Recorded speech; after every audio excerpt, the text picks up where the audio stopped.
Welcome back, everyone. It is 8:46 on the clock right now, and we are excited for our next guest here. We are joined by Liza Lapira. She plays Mel on The Equalizer. Lisa, when entertainment can spark discussions and highlight those real issues, it is, of course, very important, and we're excited to have that conversation with you this morning. Hi.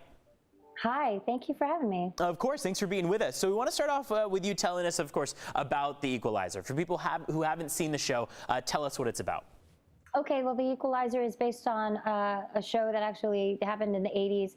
They remade it with some movies. It's about a former CIA agent that becomes disenchanted with the company and goes off on his own to right some wrongs and help those who are underserved or not helped by the system as it is. And this Sunday's episode seems to be pretty impactful. Can you tell us about what's going to take place this Sunday without giving too much away? Sure. What's happening this Sunday is the case is there's a violent crime, a murder that happens in Chinatown. It is a hate crime, and it goes unsolved. And not only does it remain unsolved, but the police and the media don't label it as a hate crime, so it removes even further the dignity of the situation. So the Equalizer, Robin McCall, played by Queen Latifah, she's called in along with her team to right that wrong, find the people who did it, and importantly, give voice to the fact that this was in fact a hate crime. So I think this is a perfect instance of a scripted TV show kind of touching on something that is still happening in everyday life here in 2022. You shared in creating that script. What was it like working with the show writer, and what was your input into that? I did collaborate quite a bit. I got to share a lot of my stories, and it was a wonderful experience to be able to talk to the writer for that long. It was a wonderful experience to realize, as someone who's worked with the show for a while, that the system of the show, the way the showrunners set it up, is that there is an invitation, an open communication, and a transparency, and feedback is so very much encouraged. I was approached about this episode before word one was even written, when it was just an idea on the board.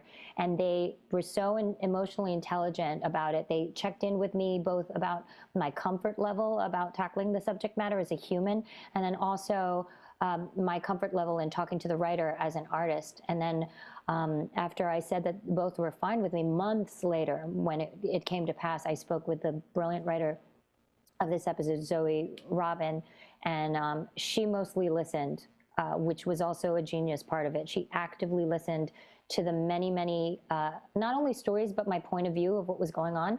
And she, asked clarifying questions. She wasn't afraid to make a mistake. There was no defensiveness there, which I think is the key to all of it, listening openly. And listened, and it was a case study in how to actively listen to someone. And then she synthesized all those stories and what was going on in the news and her own research, and she made it this wholly different thing that was also familiar. And had a feel of authenticity to it, and that's what everyone's going to see Sunday. And I just feel like we said, it's so important that you were being checked in on to make sure that you were comfortable while you were writing it. What was it like? I mean, do you have now a bigger passion for writing? Do you think that that's going to be a part of your future moving forward?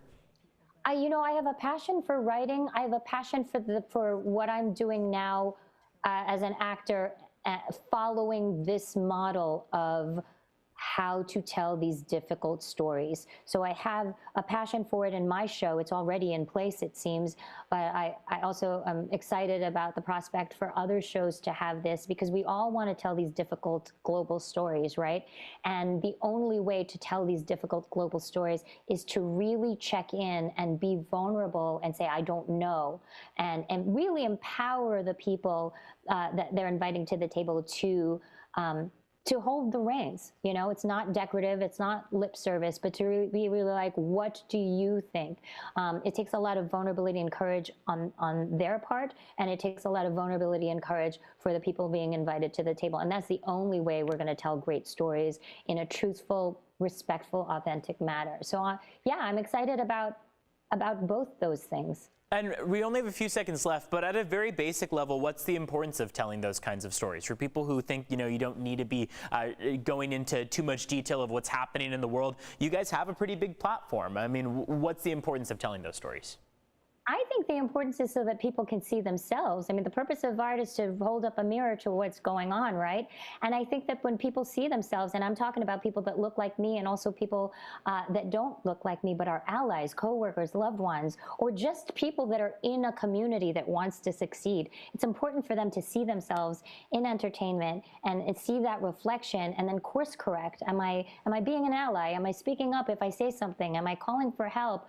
Am I just opening up and listening? I think holding up a mirror is always a beautiful thing. Yeah.